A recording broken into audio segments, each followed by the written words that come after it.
Ladies and gentlemen, here we are, episode one something. 114. 114. It's fun. I end up getting to record a podcast with two amazing members of Foundation. And so I like the episodes have started. I know that we're in the hundreds and the other podcast is not in the hundreds. So it's like, okay, is it 120? Nope. 20s is where the other one is. Okay. Yeah. So ABB, how you doing today, sir? Good. Hey, we're back. We're back at our normal setup, which is a little nuts at this point. But yeah, thanks for everyone. Yeah, thanks for hanging in there. Had some like life stuff come up, but tried to still make it in. And let us know in the comments, what do you think about last week? You know, if there's a week that pops up, like how's a vocal like field report? How did that work for everybody? Just to kind of still keep it semi-normal, but allow some flexibility. Again, Robbie's about to enter some life phases where he's going to have some flexibility as well. So we're going to stay creative for you guys. Make sure you still get an episode, and we're going to keep trucking as long as you guys want us to. And hey, if you're listening to this and you're not subscribed yet, please do so. Make sure you like the videos. That gets us in the algorithm, does all of the YouTube stuff, and gets more people on the podcast. So we hit some big milestones. So thank you all for helping us out with that. And like I said, we're going to continue to grow and do more things. Hopefully, it's been a little busy up here. Obviously, Worlds is coming to Lynchburg in just a couple weeks. Robbie, you're going to be up here. Brody's going to be here. We've got, the claim is 10,000 people are going to be here, Robbie, for Worlds. Dude, that's the claim. It's crazy because of knowing the courses and things like that. Mm-hmm. It's wild thinking about, obviously 10,000 people do not fit at New London. Like it's just 500 people don't fit at New London. Yeah. I don't fit at New London. Yeah, right. So right. You know what? Like I will give my spot up to anyone. No, I was talking with, there's a guy local to us named Sullivan Tipton. He made it on lead car for the final 2 days of USDGC last year. Mm-hmm. But Sully's a local to here, and I didn't realize he was local. Yeah.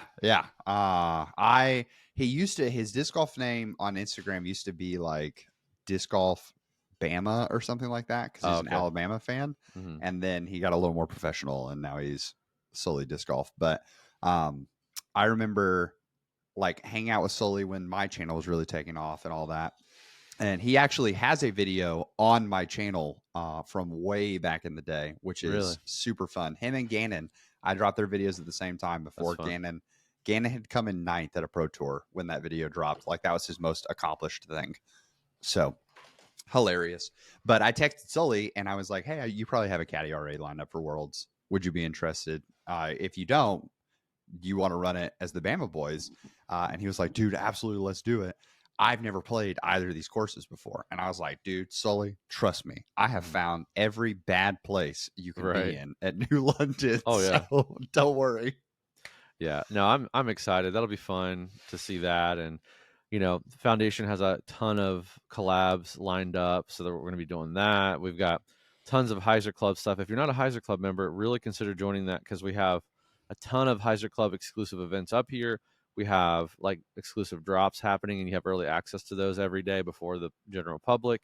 And we've got some cool things with Robbie getting ready to come out. Well, not sure. We're about ready to tease that, but we got another cool thing coming out with Robbie for both Hyzer Club members and Birdie fan members. So really excited about all that. But again, it's been crazy up here. We're prepping for Worlds. Once we get done with the Worlds prep, we're going to have a little bit of a breath before Hyzer Club Championship and USDGC. So looking to put some cool new content out. So keep an eye out for that. But in the meantime, let's get into what we normally do, Robbie. But first, let's get a word from our sponsors. Welcome in, Reed. How you doing today, sir? I'm doing well. Good morning, gentlemen. Yeah, Reed's out in Cali, so thanks for joining us nice and early today. We really appreciate that. Oh, my pleasure. I gotta say, I feel like I always comment on this, Robbie, but like I love the aesthetic of the room behind you. I think it's just like giving me like a good vibe for a good conversation today. So that little thing up behind my shoulder is actually a facsimile course map of my home course that my mother-in-law made me a couple years back. That's very cool. So cool. I have a pretty cool mother-in-law. I wish more people did course artwork. I had a sponsor come on one of my videos who does like custom t-shirts for like he basically draws up like a custom map of your local course and then it's available later.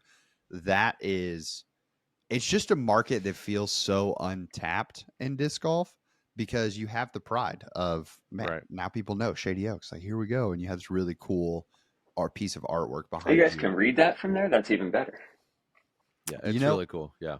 It is a fantastic course in NorCal, and there's actually some good YouTube videos back in the day with like Ricky and Nico and Simon, and then I see them throw these lines, and I go to my course and just feel like a small person, but it's okay.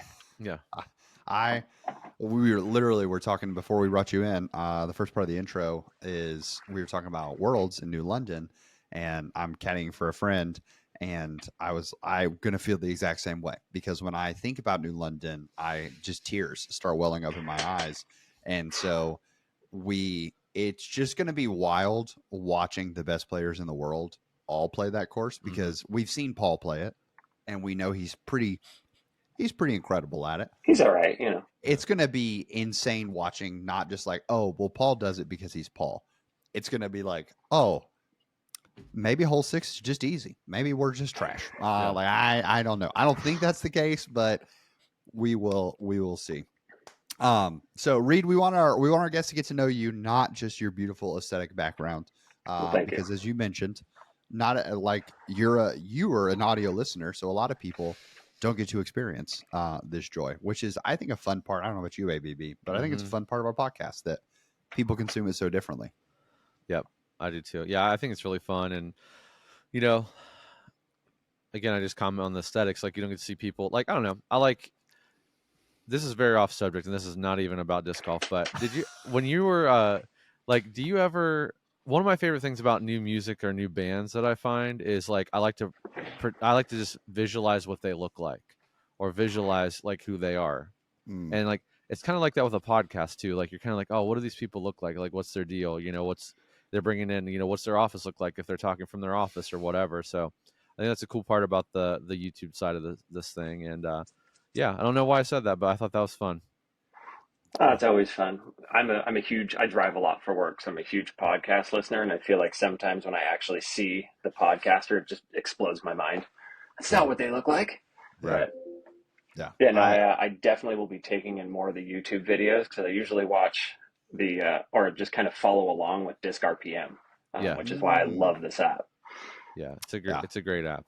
We are big fans as well. Yeah. When I think of what that world, we have Lindsay and I listen to a trivia podcast, and one of the hosts sounds exactly like Becca Scott from Geek and Sundry, but it's not Becca Scott. And so the image is always weird in my head.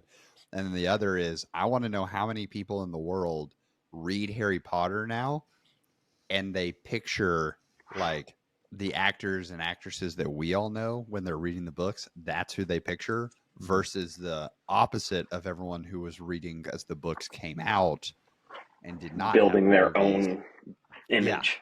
Yeah. All the Hermiones of the world, instead of with their mind got blown. So good. But we're not here to talk about just podcasting on this podcast. We love to talk about some disc golf. You know what I'm saying, everybody? So, Reed, we already found out where you're from. You're in NorCal. But how long have you been playing? I started playing maybe like 15 years ago. And then life kind of got in the way. I moved away from my home course at the time. And then about 7 years ago, I moved back into Orangevale. About 2 years after that, I had driven by the course 1,000 times at that point. I was like, I think I still have some discs in my trunk that had been there for over a decade. Pulled them out, went and threw a casual round with a couple of buddies that happened to be in town, and I've played every weekend since. That's amazing. That's awesome. A real comeback story. Yeah, that is one of my favorite parts about disc golf is that, like, if you have golf clubs sitting in your closet for 15 years and you come back to them, you go to grab those grips and it's like they're just peeling in your hands and it's so gross. Personal experience, exactly what happened for me. I had to get my clubs re-gripped because they were so nasty. But then you go to the other side and you're like, yeah, disc golf discs. They don't take up a lot of space, and I just have had this Frisbee rolling around in my trunk for 10 years. Amazing. That's so cool. So thinking about that, playing for that long, I think a lot of people assume just like length of time equals proficiency to the highest level. So if we were put you in a field read and we said, how long we're going to put a basket X amount of feet away from you, how far do you feel like you can consistently reach it forehand and backhand? Forehand on a good day, it's going to need to be about 150 feet away from me on a good day. Okay. Most days between 80 to 100, I'd feel comfortable. I primarily use my forehand as an upshot out of jail kind of situation. Backhand, I'm still not that good, but at about 300, I feel like I can put it in the green every time on a good day. 320-ish. Like the longest thing I've ever thrown downhill is, like 400. So I'm a noodle arm, as it were. Okay. Okay. Well, Have you here's some comfort though. Yeah. I think your backhand distance range is pretty comparable to probably, I'm going to say it, 70% of the people that listen to this podcast. So I think you're good. You're here. Yeah. You're not alone. You're with all of us. I appreciate that. I think 70 is a nice safe bet, because I'd be willing to bet on that 30% side. I would be willing to bet that of that 30, probably 20% of them actually don't even throw 300 to 350. I'm team, can we push a narrative that if you throw over 300 feet consistently, you're good. You throw far for the average disc golfer. Like, see, the problem is the guys that I play with, my usual foursome 5 guys, all of them are in that 30%. So it's like, man. Yeah, so they're looking at Reed and they're like, dude's a bomber. Like, this is our crusher. No, they're all in the 30% of they go all farther? well over. Oh yeah. Gotcha. Yeah. So I'm the short drive in my group. Well, that's why you got to be better at putting than them, though. So you just pick your battle. Yeah. So are you better at putting? If we put you on the green and we said, Reed, you got 10 putts from 15, 10 putts from 25, and 10 putts from 40, how many are you making? And I'm a little backwards. And especially right now, my brain is super broken from 10 to 15. It's just like I played a tournament about a month ago and it went poorly. And since then, I can't putt at short distances. It's just gone. Yeah. So I would honest answer 5 between 10 to 15. Okay. Right now, I'd feel better. I feel better at Circle's Edge and 25. So I would say like 7 or 8 of those, I'd feel pretty decent about hitting. And 40 feet, 1 if I'm lucky. Okay. What kind of putt do you have? Like a push putt, spin putt, kind of hybrid? My friends would call it a spush putt. I've been really, really trying to focus on a clean, accurate push putt because that just feels more comfortable. When I try to do a spin, I yank everything way left. And if I'm not doing that, then it's pulling right somehow. So I'm just really trying to up and down push putt, lofty, almost like I watch a lot of Greg Barsby from back in the day, and I love his putt. If I could get that lofty drop, obviously if I get the 100-foot throw-ins, I'd be even cooler. But that's really the kind of putt, because I'm a chicken. I hate running long putts. I like it coming top and dropping into the basket, so I'm not doing a 30-foot comebacker that I'm going to be nervous about anyways. Yeah, there's a video on YouTube. It is you would think that I would reference one of my own putting tutorials, but I never do. Because you know what, if you want to watch those, go for it. There is a video that like my coach came in and talked about supination and pronation, which changes people's minds, especially on push putting, because the idea that like you're supinating and turning that palm up. But the video that I recommend the most for push putters is from Innova. It's a Ricky Wysocki putting video. And he's at some course in Phoenix, and he talks about putting over an obstacle and then under an obstacle and visualizing that arc. And once I get push putters to visualize that arc, it's like they can just smell the vapor trails of the putt. And it's insane, Reed. Watching how many students I've seen, like I've replicated that to a degree. One of my other students, Justin, helped me like finally figure out how to do the go under obstacle. We use a volleyball net. And so I put a chair in front of the person and then a volleyball net, and you have to go over the chair, under the volleyball net, into the basket. Getting that shape instead of just kind of tossing it up, because that's where Barsby, I feel like, really shocks people, is Barsby knows exactly how high to put that disc, and it's going to drop into the basket every time. Everyone else were like, seems like Barsby's just chucking it 35 feet in the air, and sometimes it goes in. It's wild. So it's the NorCal roots. I wanted to model a local. Hey, Greg is a dear friend of our local community. He is one of I would say, a small list of people that when I go to Pro Tour events, I have to make sure that I see Greg because dude has a heart of gold. So my wife went to high school with him, so she speaks highly of him as well. Come on. That's cool. Small world. Hey, here we go. Loving it for the NorCal local. So, Reed, we're looking at your bag, but today is not a traditional episode. In fact, this would not have happened if you hadn't have reached out to the In the Bag podcast or Brad. I'm not sure which one. Brad, you sent Reed my way and said, "Hey, I think this would be an interesting episode." Reed reached out to me, and then I then connected him with you to get him on the episode.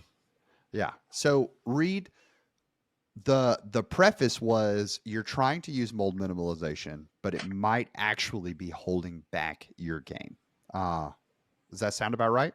Yeah. So when I first got a Zuka, for anybody who's played with the all terrain or your standard, you can fit an insane amount of stuff in there. So I did, and I put one of every single mold. If you look at my disc RPM in my unbagged discs, there's a lot. Yeah.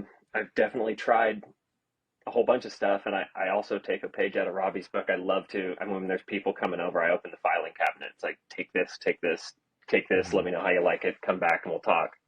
Not that I'm that good at giving advice, but I had 15 putters and then one of every fairway driver, distance driver, 12 speeds, 14 speeds. And it was really hard to make shot selection. But when I go back and look at some of the scores from back then, it's like, well, I was scoring better. I just didn't like carrying around a whole bunch of stuff. And there was a Northern California podcast that hasn't been on in years, but they were huge mold minimalists. They preached it all the time. And so I kind of started following that philosophy. And they've been gone for a couple years. But when I found you guys, you've also talked about, keeping your bag solid, mold minimalization, know what you're throwing, confidence in the shot. So I've really tried to go that way. And I'm fairly confident, if not confident, in everything currently in my Zuka cart. Not close my eyes and know where it's going to land, but I still make bad shot choices because I'm I'm a disc golfer. But at least I trust everything in this bag. So now that's kind of why I use the glow bag as a staging area, I guess, to see if I can build that trust. Right. Yeah. So that is so fascinating to me for just a multitude of reasons, but I love that you have the data looking back of, okay, it's the question mark of the episode. I feel like what's causing the lower scores now? Is it the mold minimalization? Was it a different attitude? I don't know. So or excited is it the molds you're trying to, or is it the molds you're trying to minimalize are the incorrect molds for you? Exactly. Is because I lean on my Fulks a ton, but I've only been using Fulks for the last year at this point. And is that the right thing to be my go-to driver? To be honest, if you guys told me, hey, we talk for 7 hours and we blow up the whole bag, the only thing that I would never let out of that bag is the purple Nomad at the bottom. Okay. That's I know there's precious to that's the disc that I can close my eyes, throw that, and I know where it'll be every time. It doesn't. And even looking at disc RPM, that disc has seen some things. Yeah. I've loved James Conrad for just ages because he was the jump putt Jesus. You gotta love that moniker. Yeah. And so when he won, I bought 4 of those things because they just looked super cool, and I was like, I'm putting with Nomads now. I do not putt with Nomads at all, but it's the best throwing putter on the planet, in my humble opinion. Dude, in an Electron Nomad, if you walk into a U section, you can find them everywhere. At least in our side of the woods. I don't know in NorCal if you can find them everywhere. I remember it was that Electron mystery box from a few years ago where they were like, all right, there's 10 electron discs in here and 6 of them are nomads. And everyone just was like, what am I would have been supposed to one do of the with few these? guys that was not mad at that. Yeah. I would have taken that box with glee. Yeah. Our local shop literally had a box in the corner, and we were like, if you take an electron nomad, like if you buy $15 worth of discs, just take an electron nomad. Like you just get it. That is so fun. I love that you are here for that. Okay. And I also, Brad, it makes me really happy when people like designate precious child, like that carries to their bag. Because I feel like that's the conversation when I play rounds with folks. Like I just played with Corey from the Unfinished Business podcast last week, and he pulled out a Marvel and was like, yeah, this is my precious child. And I'm like, guys, it does my heart so good that everyone's finding that disc that you just love. And like you said, with your Nomad, you know what it's going to do every single time. There's comfort. So looking at the bag here, you said you're not putting with Nomads. Are you putting with those Eraser Wizards? Yeah, I've got the light 151 gram. That's it's just lighter. It goes further for my brain. So if I'm 35 and out, that's my putter. It'll also hold a pretty decent ante if I got to get around like a small corner into a green or something. But my primary putter is just the standard Wizard Eraser. I think it's like 175. I guess it's sitting next to me. I could look, but like a 176, so pretty average. So what made you decide on the Wizard for your, like, that's my putting putter? I just always like to ask that question. Because, again, I think putters are complete preference. So I have an entire filing cabinet drawer of putters because hand feel was really important. I started putting with rhinos way back when, and I pulled out old rhinos. Agreed. I didn't know. It was like 20 years ago, man. What I didn't know better. So I had putted with those forever, and that's what I was putting with that first day when I drove back by the course and was like, oh, cool, this is what I got. This is what I'm going to putt with. My buddy that I was playing with had a Wizard Eraser, and I was like, dude, that just looks super cool. And I had been gone for so long. When I left, there was DX and Champion, and like you might see some Star around, like maybe, because we bought our discs at a gas station up the street. There weren't any brick and mortars around us anywhere. Like I was unaware of the professional. Like it was just something cool. I was buying a tall can at the gas station. I was like, what is that? It's like, it's a Frisbee. Go up the street. You'll have fun. So when I came back to disc golf, my buddy had the Eraser, and just the plastic felt amazing. So that I bought a couple of those. Actually, the first one I ever bought was the 151 gram one. And then since then, I've gone through Rainmakers, P2s. Like I said, I tried Nomads. I have a couple of magnets. And I could probably go like 4 other putters that are sitting in there. I just always come back to the Wizard, and I hate anything with a bead other than the Wizard. Go figure. I've heard that multiple times. It feels right. Yeah. So I'm just waiting for and not a shameless plug because it's not a plug for me, it's you guys. As soon as they're simultaneously in stock, Robbie C Ozones and Wizards, I will be picking myself up some, but I just need them to be simultaneously in stock. Okay. Got you. Well, hey, if you blink, you miss those. They go I know. quick. It's popular guys. It still blows my mind that the Wizards continue to do what they do. The Wizard is an amazing disc. The fact that the birdie blends are there, I laugh because my oldest brother is the one who got me into Wizards, like back in 2012, and I came back to them over time. I love a beaded putter, so I can't sadly connect with you on that read. I'm all about the bead. But for most people who don't love beads, I always say, like, where does your finger go? Because wherever your index finger goes usually determines if you love a bead or not. Totally get that. But he actually, my oldest brother, putts with the Razor Blend Wizards. So I know that blend in my heart. And I also am so sorry because sometimes, like, depending on the season, those are incredibly difficult to find if you want like backups and things. I fortunately, when I first decided on the Wizard, Amazon or somebody had some just putter packs, and I thought it was prudent to get 15 Eraser Wizards. I think I'm down to about like 7 or 10 now because that's my like, hey, here, take one of these. Yeah. So I am fortunate to be still rich in Wizards. Hey, Here for it. Here for it. That's so good. Okay, so you have a glitch in your bag. Another, and I'll ask this question off the rip because I feel like it's going to come up a lot. If you are not watching this or you want to go check out his bag on Disc RPM, do you do your disc dies or does someone else do your disc dies? This is, when the rain ruins my round, I go in my garage and I, put on a podcast of some variety, usually you guys, and I dye my Frisbees. My wife has a Cricut that does the stencils. Yeah. And yeah. Okay. It's a fun process. Yeah, this Cricut Goomba was glitch my next question. Yeah. is so cool. Goomba glitch. You talked about sometimes you'll use that 150 gram wizards for soft turnovers. So where does the P2 and the glitch, where do those slot in shot wise?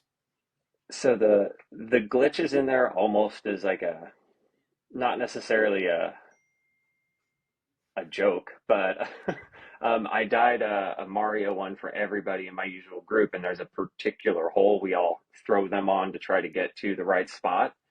And the only reason it lives in my bag is there's just occasionally I'll be in that 200, 150 foot range, and it's just like, I need something that's going to glide forever. But if I do hit one of the 400 things in front of me, it's just going to sit where it's at and I can chop out from there. Because if I throw something faster, I'm even in more jail in my life. So the glitch is kind of just, it sits there for that one hole with all my buddies. And then like when I'm not super confident and I'm probably going to hit something in front of me and I want to just to sit down when I'm done. Because I used to have a Berg in there that I dyed as well. But it got pushed out by the glitch because the glitch feels better in my hand for whatever reason. And then the P2, I cycle those because my Nomad clearly has been loved very, very much and does not believe in coming back for any reason at all. And the P2 feels very similar in my hand. So whenever I need it, I need it to come back the other way, I'll pull out the P2. Okay. Yeah, I would be curious. Have you ever like put a fresh one of your wizards in for throwing? The wizard is a little more overstable than that P2. I actually have nylon wizards that I love, and that I'll usually carry one of those. Right now, I happen to have a P2 in my bag. I have a bag that's just Discmania because why not? And I was throwing the P2 one day with that bag, and it just felt super good. It went back into mine, but the nylon blend wizards that came out a few years ago. Again, I have an issue. I picked up like 10 when they came out because they looked cool. So those will occasionally take that spot, but usually when the winter time, just because the grip. The Totally. P2, that D line is perfect right now. It gets a little dirt on it, feels great. When it gets wet out, that thing it's not nice to me. Yeah. So the wizards come out in the rain. Okay. I believe that. I think a lot of people run from base plastic for so many reasons, durability, whatever.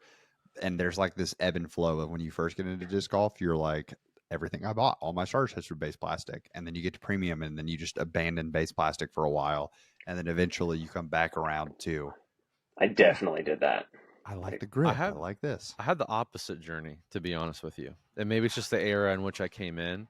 Yeah. But I went and I bought everything Z and ESP because I'm like, oh, these are what the pros are throwing. And like, these are going to be more durable. And I don't want to mess with things getting dinked up and having to buy more.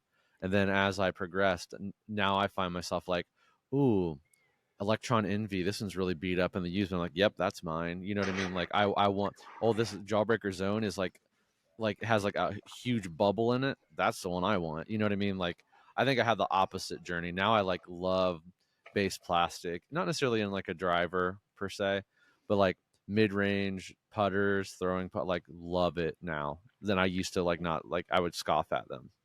So I have a bag for higher elevation because I'm pretty close to like the Tahoe area. So when I go up there, even the flippy side of my bag is stable.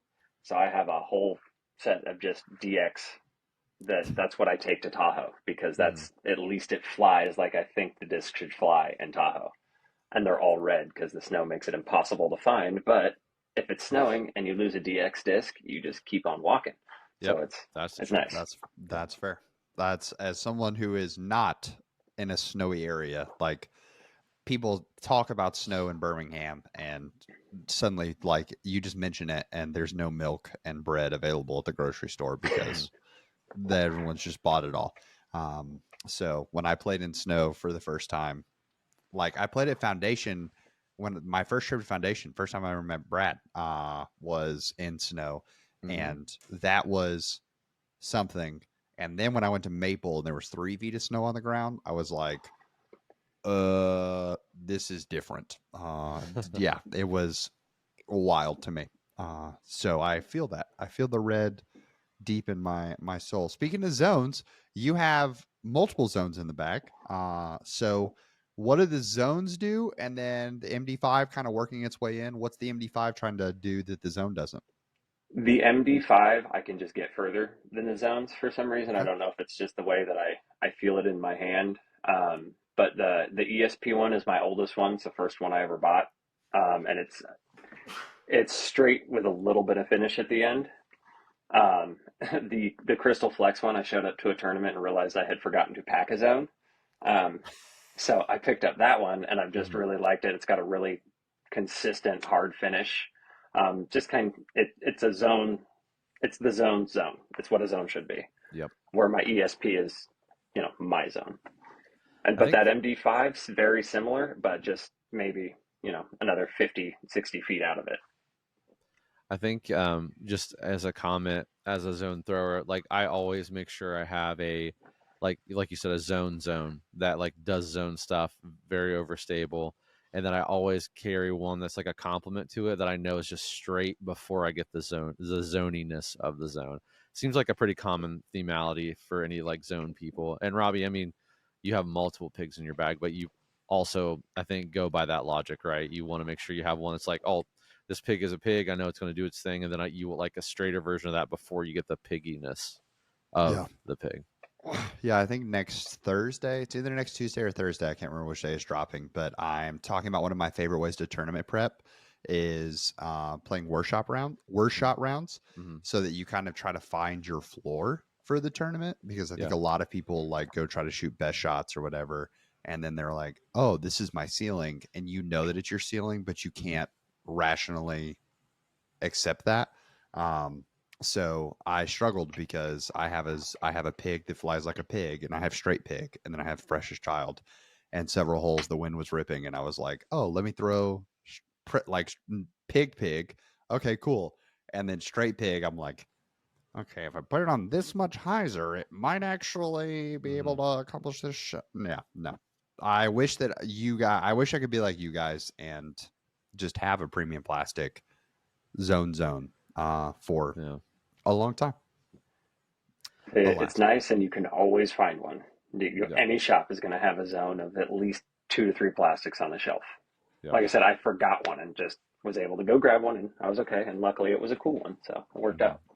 You guys, so I have comments in both the putter area and this area, but do we just want to get through the bag, Robbie, and then we'll come back and start kind of like patching through some spots in the bag, or how do you want to do this? I think if we see patches along the way, I feel like that's the best way to do it, since there won't be like a disc recommendation overall section in terms of like, oh, we went to the field and we tried this. I feel like the disc recommendations come along as we go.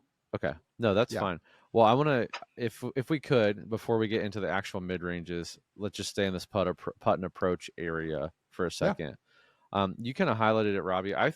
For me, okay, I'm going to talk about mold minimalization to some degree, because I really, as like I kind of grow a little bit as I'm trying to get better and maybe a little more accurate, consistent, throw a little further. I think there's parts of my bag that I want like really solid and like I want to mold minimalize. So like fairway drivers is really that for me right now, and throwing putters are really that for me right now. And I would also argue neutral to stable mids are like those. But I think if I'm going to go out and play around, I did this like not too long ago. My brother-in-law, when we play with him at his home course, he likes to do like, oh, let's just pick a couple discs and go play.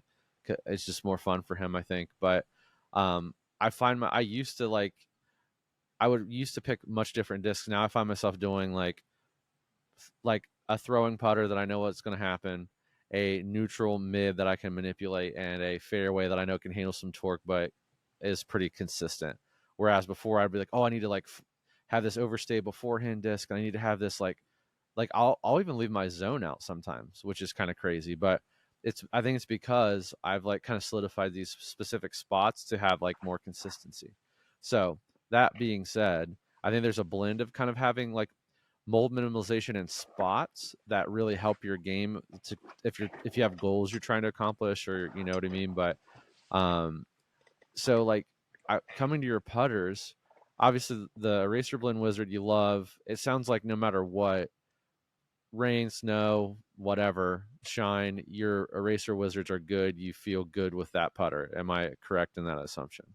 Yeah, they Okay. just out of all the stuff I got, they feel the best in Mm-hmm. my hand.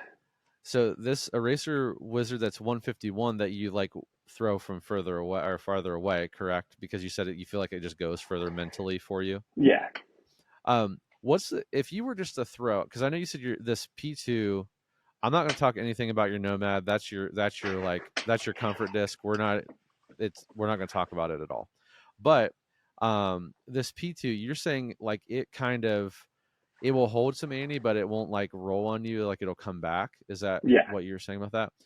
If you threw the wizard on that 151 wizard on the same line, is it going to behave the same way?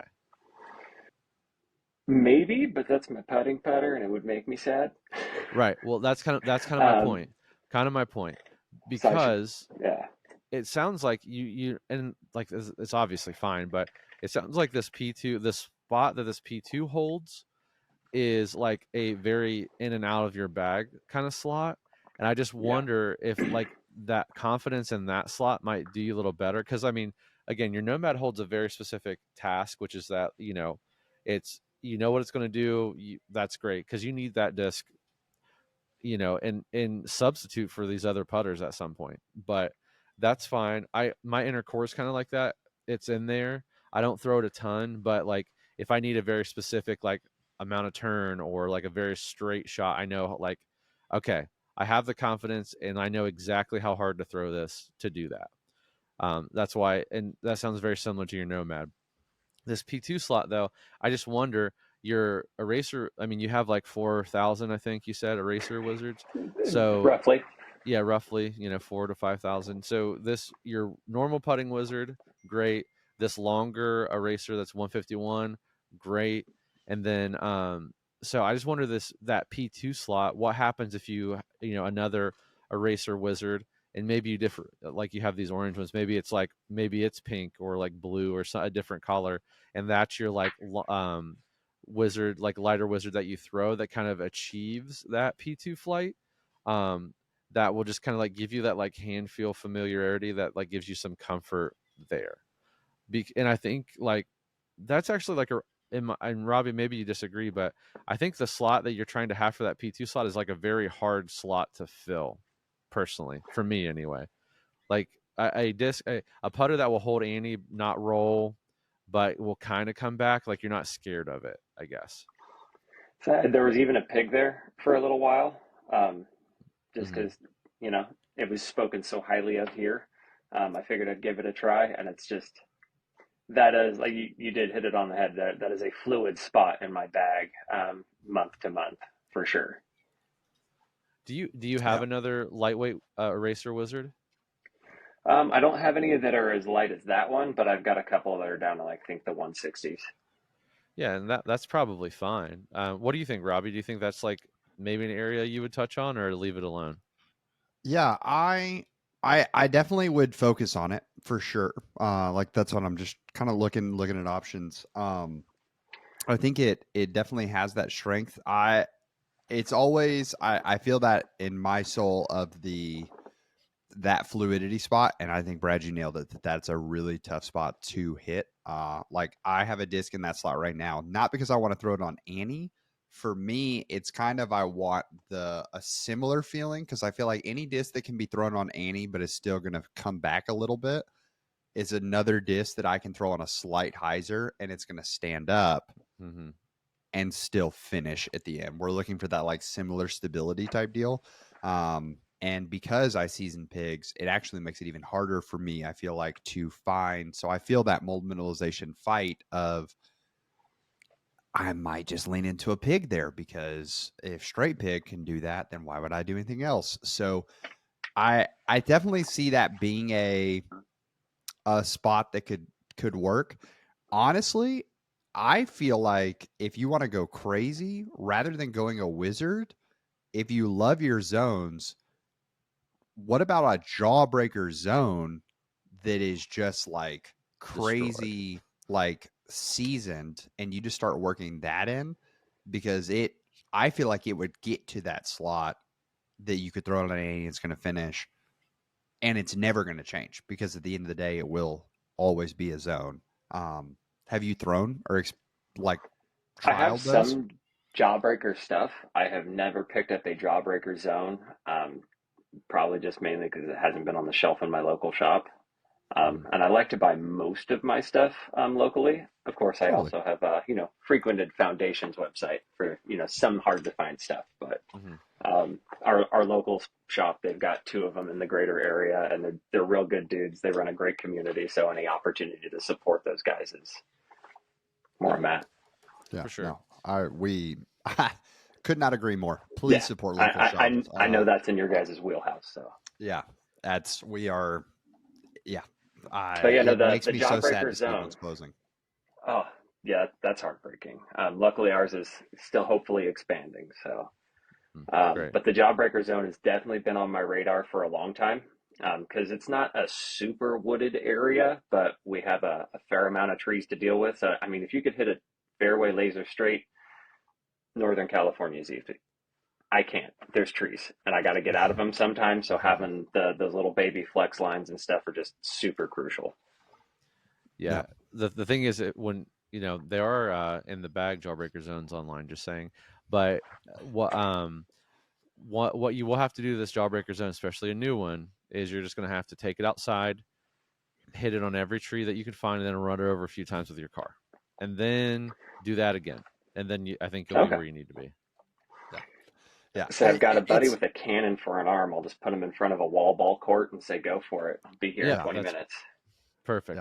Yeah. That's even better. For me, it's always like it's definitely a play for the future. Like, this is not going to be something that Precious Child is Precious Child to me, because of the fact that it's a pig that, when thrown on literally like a steep amount of hyzer, it stands up and moves to the right.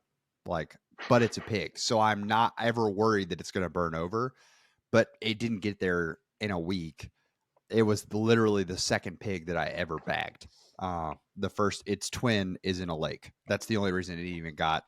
I think I just heard that story the other day on one of the podcasts I was listening to. Yeah. So it would be more so like cycle out my crystal flex with the crazy or the jawbreaker, and then just let it ride, and as it seasons, and it can slowly work into that back spot. And then, I mean, because I do love the mold minimalization and having 3 zones opposed to 2 zones and a P2. I just like less stuff in my bag. But the point of being here, I guess, is it the right stuff? Yeah. So for the sake of time, that way we don't end up in a 7-hour podcast. I honestly like where your mids are at. I think that the buzz, you never know with the buzz. Buzz can be a million things. We got to acknowledge great die. Thundercats, baby. Let's go. Thundercats. Gotta love it. So that is immaculate. Big fan. But I want to talk about, to me, there is one spot in your bag where you truly do see that mold minimalization fight happening. And I can't imagine that it's not confusing, especially when we jump over and include the glow bag like alternatives here, because you know that these molds are solid because of the fact that you've got 2 craves in the bag, 2 falks, a jackalope, and a diamond. And then we jump over to the glow bag and you have another crave, an FD, and a jackalope.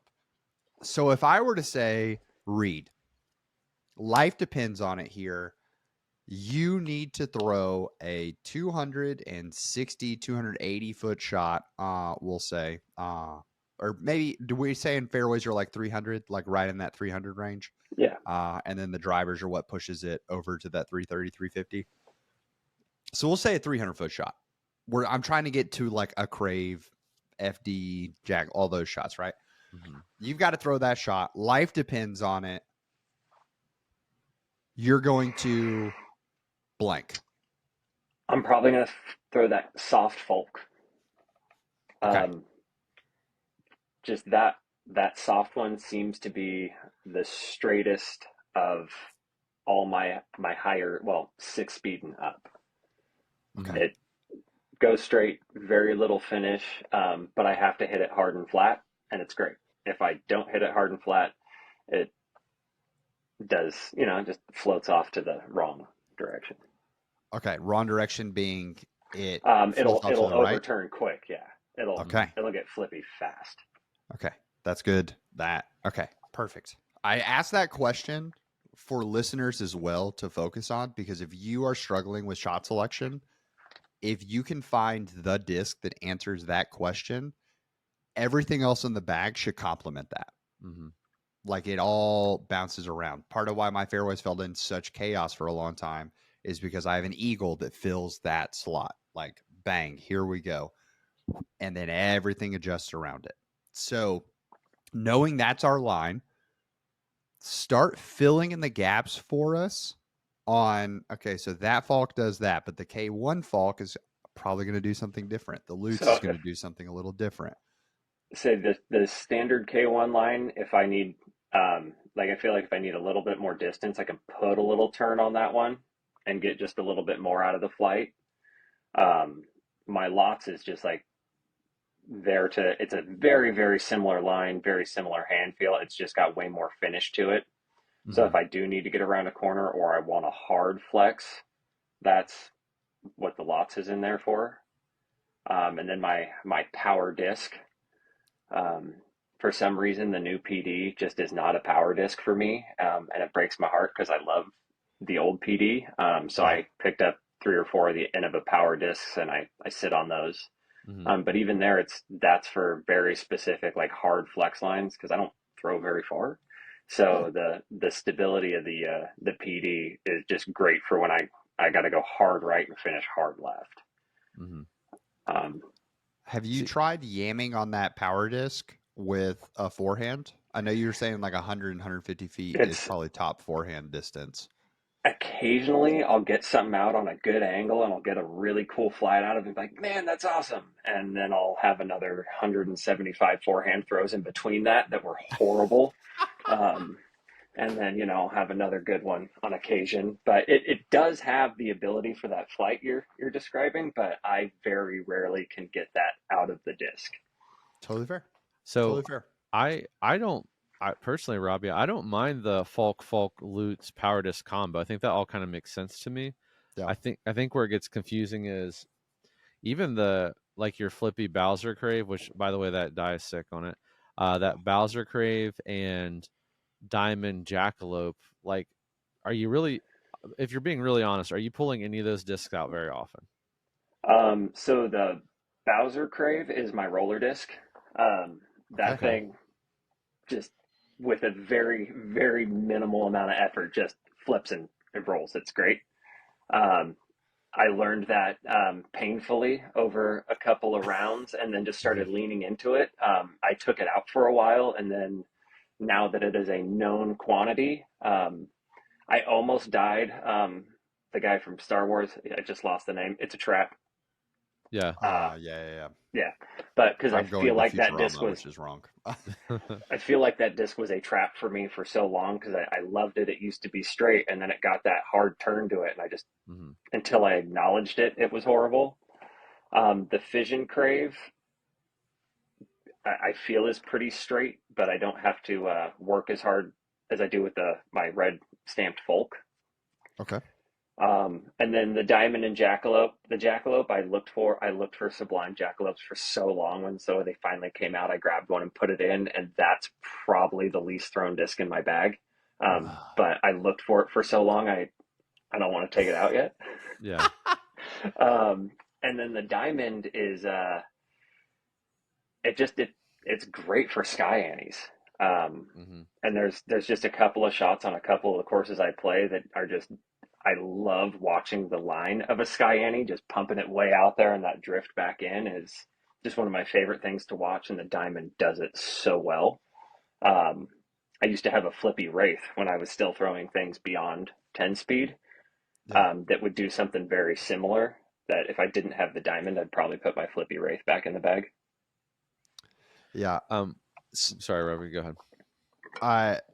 So it's interesting because everything seems to have a very real purpose, like a very particular purpose. So it's not even the shot selection doesn't even sound that cloudy looking at it, which is one of the best parts and why I think this podcast remains so fun and interesting, even for us as the hosts, is we see, oh, there's no way that this is all distinct. Like there's no way, but clearly there is a way. And we are continually surprised every single episode.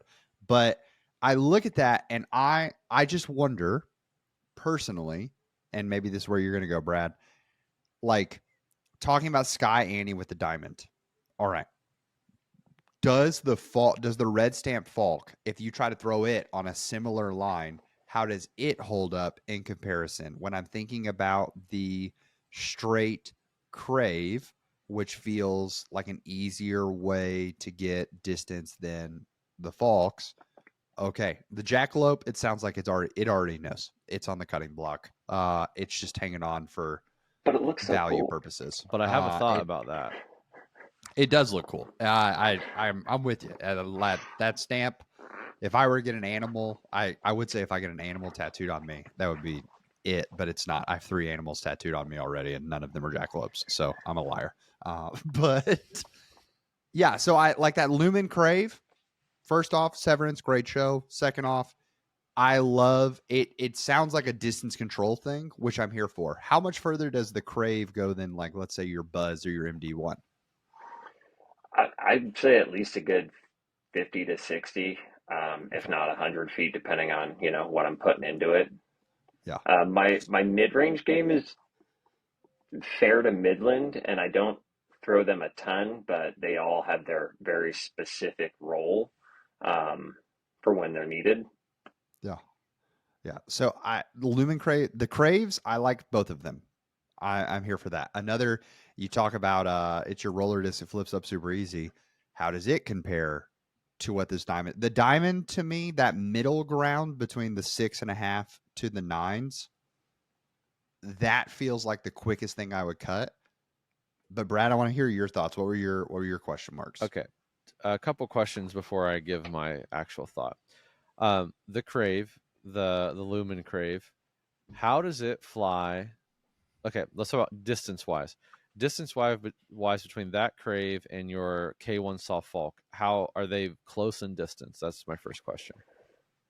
I would say fairly close. Probably just more my confidence in putting a little bit more oomph in the Falk is why it would get a little bit further. And on Disc RPM, you have your other Falk, the K1, not the K1 Soft. You have it still a little bit more understable than this Fission Crave. Is that correct? Or are they pretty much the same flight?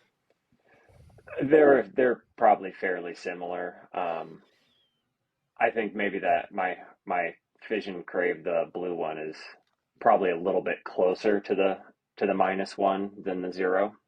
Mm-hmm. Okay, so I just wonder. So first of all, I wonder about that just regular K1 Falk.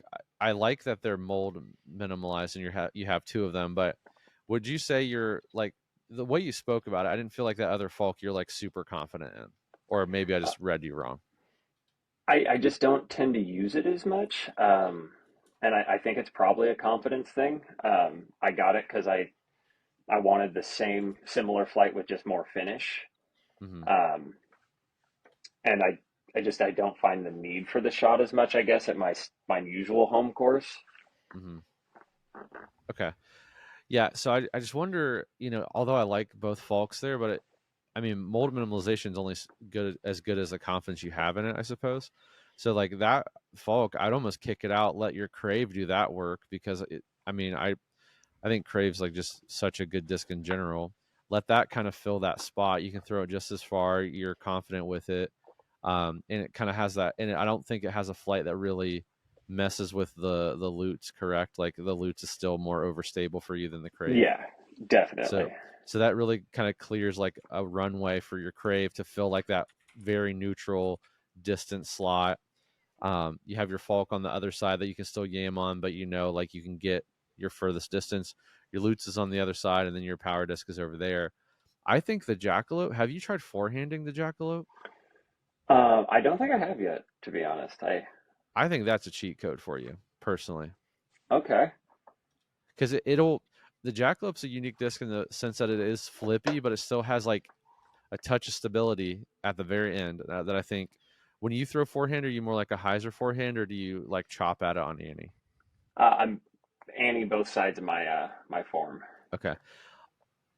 I'll be try the Jackalope. I don't know on an Annie, but here's the thing that you're going to be able to do with something like a Jackalope on forehand. I think you're going to be able to like throw your form's going to be much smoother. You're going to be able to throw a lot more smoothly, and you're not going to feel like you have to kill it to get the same distance maybe you feel like you have to currently. I think that will start giving you some confidence, and I'm a bigger fan of throwing slightly flippy things on forehand versus like overstable. Even if you're chopping on Annie, which would lend one to think, hey, go overstable. But I think the Jackalope's like relatively stable enough. It's still a little flippy, but stable enough to kind of handle that. At a lower distance, you're not trying to put like full power on it. The minute you start throwing it like 80% power, it's going to fail for you, I think. But keep it that 50% power range and see how far you can throw that on forehand, and just give it some time, I think. And as far as the diamond's concerned, I'm kind of with you, Robbie. Like this Crave, or sorry, not this Crave, but your Falk, like, can you get it to have that flight, or can you just power down on your Crave, your roller Crave, and put it on Sky Annie, and will that have the same effect?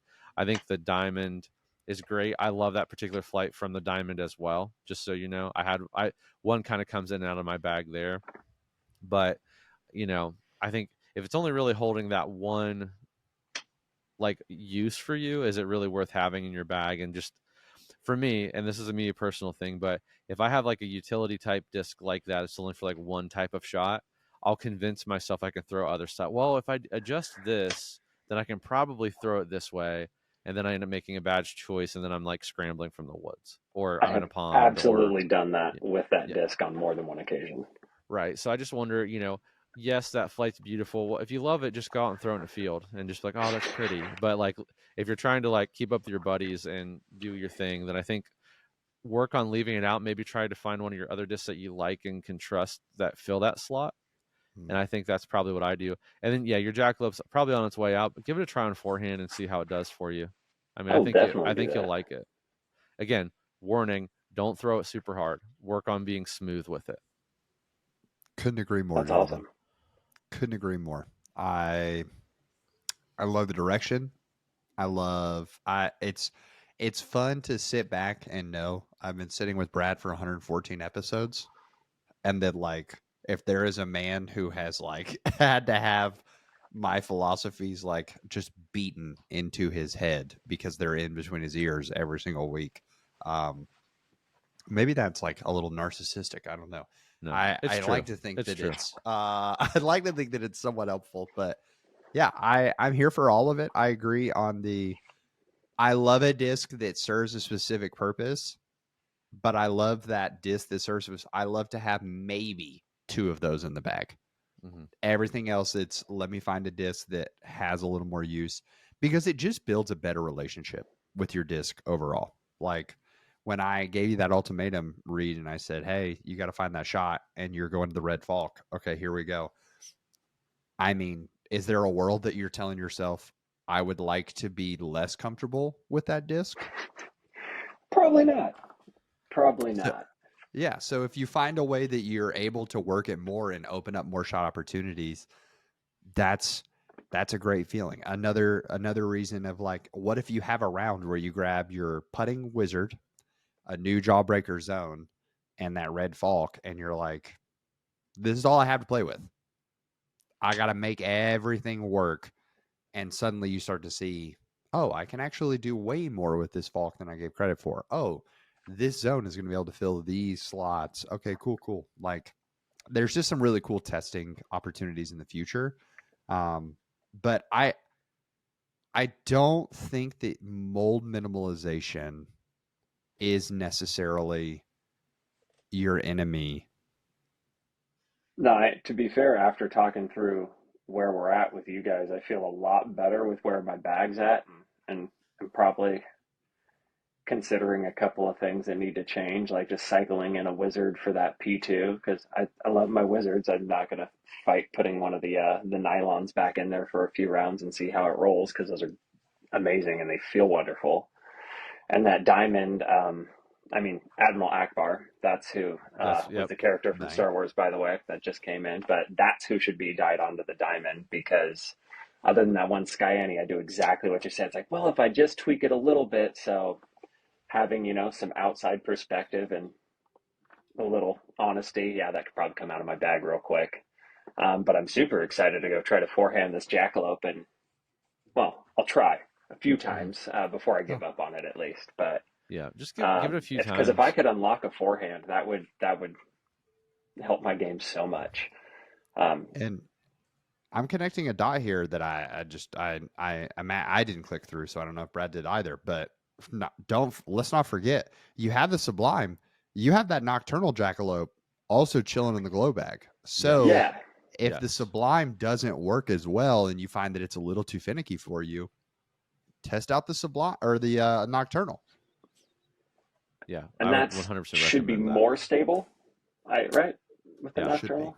Yeah, I feel like I like the Sublime one's like almost there on forehand, like it almost works. Then yeah, I think the adjustment to that's a good recommendation, Robbie. Okay, I think that's a great one. And just one other point too, before we jump off here with you, I think again, mold minimalization is great, especially if you're trying to do specific spots in your bag and you're trying to be competitive. I think where it's good for you, like obviously you have other stuff that like helps you, so you don't necessarily need to mold minimalize a ton in your bag, but I think where your strength could be, you're like, all my buddies throw way farther than me. Well, that's fine. You then just tighten up your approach putt game, and you're going to take strokes on them there. You know what I mean? So that's where you can mold minimalize and really solidify everything. And that good base there should allow you to still be pretty competitive with them. And then eventually, when you get to the throwing far or unlocking this forehand, you're going to like start squeaking away strokes, and they're like, "Wow, can't believe you're beating me.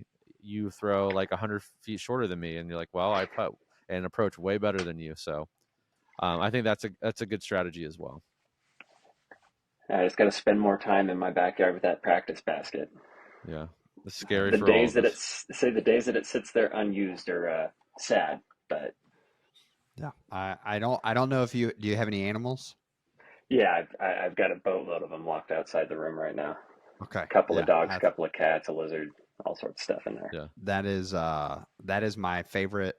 How I keep my putt is dialed. My secret is truly when I go to let my dogs in the backyard, I keep a stack of wizards next to the back door, and I grab my stack of putters, and while they're running and doing their business, throw 10 putts, and then I pick my putters up, and that's enough time for them to have done their thing, and then we can come right back inside.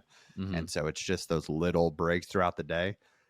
You end up getting way more dialed than you think you can in doing that. So, dude, Reed, we appreciate the conversation, man, and honestly would love to have you back for just another future conversation or to talk maybe one day if we have you back on to talk about forehands with the jackalope and see did it work, did it not work. I would be happy to come back and discuss either success or sadness, whichever way it goes. The conversation has been excellent with you gentlemen, and honestly, I get to go and hit the course with a little bit more confidence than just with what I'm carrying already. That's great. Just after us kind of talking through it makes me feel better. So awesome. Well, absolutely appreciated. Yeah. Lean into it. You've got great stuff going. And even if, these molds don't end up being what sticks, hopefully, yeah, like I love where your mindset's at of, okay, maybe it's a different disc entirely, but you would know how to approach it differently. So it's just, you've got a great thing going, Reed. We're grateful for you, man. Thanks for listening. Thanks for supporting. And we'll see you on a future episode. Absolutely. I look forward to it. Thank you very much, guys. Here we go. You know what, Brad? Didn't even think about this until you just leaned back here. But we had a guest from Cali, and my man's repping the West Coast tour. Here we go. Yeah, you said West Coast, and I was like, why is he wearing an Exhibit West Coast Custom shirt? Oh, but if I had it, I'd wear it right now. I would also wear that shirt. X to the Z. It's funny because I've maybe worn this shirt like twice, probably, and I just like happened to see it in the back of my closet this morning. I'm like, why not? Yeah. Well, good timing, I guess. I suppose. There's a Bogey Bro tour shirt that has like Fountain Hill in the back. That literally the last 3 or 4 times I've worn it, Hunter picks the same day. So I don't know. Funny. There's weird timing with that. So yeah, anyway, great guest. Glad to have him on. Let us know. Do you guys like, I mean, he typically, like you said, I think you said this at the beginning, Robbie, if we have a discussion based episode like this, we have like a Hunter or Trevor or Jason or Brody or someone that's kind of like in the circle, if you will. And this was just a fresh guest that had a interesting take that reached out to us, and we chatted with him. And I think, great episode in my opinion. So let us know how you all feel about it. Do you like episodes like this in between? Because again, we still looked at his bag, we still kind of made recommendations, but it wasn't like hey, this slot's broken, let's fix it. It's more of a, here's the theory behind your bag, here's why you throw what you throw. Let's look at like a holistic approach to your entire bag. So I don't know. Let us know how you feel about it. I personally really enjoyed the conversation. Yeah, and I can't say it enough. Like I said it at the end, but Brad, it just makes me really proud of you, dude. Just thinking about the Brad that I started this podcast with, who went and threw an uplink, and I would love to just know if I could if we could just sit in the sky and watch Brad throwing an uplink in episode 2 with Sean, and watch Brad throwing an uplink today, and just see the difference between the two of them. And just your understanding of the game, understanding of bag building, bag theory, things like that. Like it's really cool to see. So I was grinning the whole time of hearing you kind of explain it. And I just sat back and was like, I was browsing a list of discs going, okay, that could be an option. That could be an option. Nope, Brad's crushing it. Like these all make sense. So well, cool. I appreciate that. Fantastic. I hope it's valuable to everybody. You know, again, I think there's 100 different discs you can use, 100 different ways you can look at your bag. I think the important message is just put some thought behind it, really try to think through your bag. And I don't think there's a right disc to throw. I don't think there's a wrong disc to throw, generally speaking. If you're trying to throw a turnover backhand, you're not going to throw a fresh Firebird. Like that's obviously the wrong choice. But as far as hey, I like this fairway over this fairway, it's fine. Or I want to throw only FDs, or I want to throw different fairways, that's fine too. Just find something that you're comfortable with, and have fun. Disc golf is fun. I think I've had fun sometimes when I play. So anyway, thanks for listening to the episode. We got What's New in the Warehouse obviously coming up now. I'll be honest, we are kind of like in a holding pattern right now because we're prepping for Worlds. We've got a ton of cool World stuff that has come in, but as far as what's new in the warehouse, we have some your stock molds we've been putting up. Evan's been working hard on that. Got a bunch of Innova. Sorry if I have to turn to read this, but I know shrikes are a very good highlight here. We have every kind of shrike you would ever want: Halo, Champ, Star, whatever you want. It's a strike there. Ironically enough, Connor came over and pulled one for our friend Mikey because he was looking for something that bombed, that was kind of domey. And he didn't even think of the strike. So that was in my head. We have a bunch of the new improved Jawbreaker from Discraft just hit the side as well. Have zones, zone OSs, and roaches, and that and Banger GTs soon. I think Evan's actually working on this right now. I can see him sitting there. We got some Justices. We got some Falcons that went up. And the big highlight is we have Foundation Custom umbrellas are dropping. Yeah. So make sure you check out those. We actually, on the back end, have kind of built out a new shipping system to make stuff like that possible. So we're going to have some other bigger items that are non-disc box size that we can kind of ship out here coming to our audience soon. So very excited about that. And Robbie, do we want to tease what we're dropping for you? I don't think it's gonna be live for Friday at this episode, but it definitely will be live next Friday. Yeah, for sure. You want to tease that for our folks? Yeah, so we're officially going to be doing lessons through. I will be doing lessons through Foundation, and so the idea is going to be that you can book a time slot. They're going to be 30-minute lessons. I feel like we can just share all the details, right? Yep, like I think it's what, $40 for a 30-minute lesson. So it is, the idea is you're going to take a video of your form, whether it's putting, forehand, backhand driving, whatever it may be. I would go ahead and tell you that I think my specialties are going to be forehand and putting, but we can absolutely work on a backhand. If you find yourself in Reed's boat and you're throwing 300, 350, happy to help. I will be the first to tell you that if you're a guy who throw 500 and you're like, hey, yeah, let's have Robbie look at my form, like we're going to hang out for 30 minutes. I might be able to help. I'm not going to say it's impossible, but I'm not that guy. But if you're newer, beginner, things like that, that's what I'm here to help with.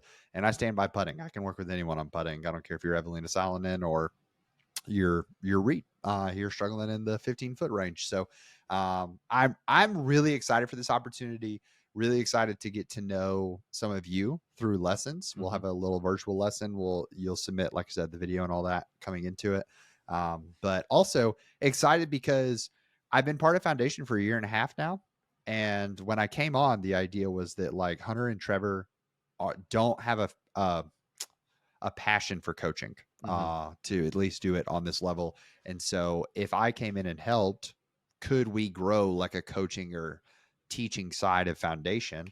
And so as we're ending this 2-year cycle, we're kind of testing it out in the hopes of dreaming for the future. So I think that, like support for this, I think opens up just a road of possibility for what we can do together in the future. So really, really excited for it. We'll make sure that we put links in places. That'll be links in my videos, links in Foundation videos, links in podcasts, things like that. So really, really stoked for this opportunity.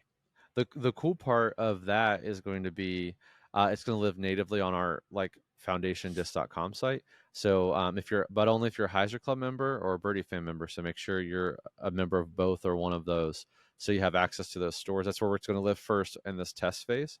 And there's going to be, like, you book it right through there. You can choose your calendar through there. It's auto reminders, it auto populates calendar invites. Like, it's very cool. We're investing in this backend system to do it, to make sure it's as easy for both Robbie and students as possible. So very, very, very excited for that. Definitely a long time coming. So keep an eye out for that. That'll definitely be out next week, but you'll know first. But in the meantime, let's get some new discs. Can I insert one thing real fast, Brad? Please do. Because here's my thought. So we have like probably 20 something in the bag pigs still there. We have, I think, like 10 to 15 in the bag zones left, something like that. So I'm coming up to Worlds. I'm coming up for Worlds. I head up to Lynchburg next Wednesday. So Brad and I will literally, like, my first day in the studio is going to be recording in the bag next week. So I'm going to bring with me 2 special discs out of my collection, straight out of my collection. And I didn't get this approved by Brad, so that he's coming off the rip here. I'm going to say that if you order a in the bag pig or zone in the next 2 weeks while I'm there, so we'll set a little time window, we will know that order might be somewhat delayed, whatever. We'll mark it. We'll say in the bag pig this week, in the bag zone during Worlds week, because I'm sure we'll have a lot of Discraft sales and things or whatever. But anyways, so in the bag pig next week, in the bag zone the week after, we will pick one at random of those 2 orders, and I'll put a special disc from my collection that will just show up in your order. I will do the same. I will commit 2 discs as well. Okay. So 4 total orders. 4 total orders are going to be winners. In the bag pigs, from the time you hear this episode until next episode drops, we will pick one at random and we'll put it in there. So you want to be on the front end of that, because we might just be like, hey, it's Tuesday, here we go, send it. We might wait till the very, it just depends. So pigs this week, 2 people are getting a free disc added in from our collection, and then 2 zones the following week. Sound like plans, Brad? Yep, sounds great to me. Game on. Well, y'all, we appreciate you so much. You're going to find these pigs. You're going to find these zones. You're going to find a falk that just flies so great for you. And what do you do if it's good? Keep in your bag. We'll see you all next week, 1:15.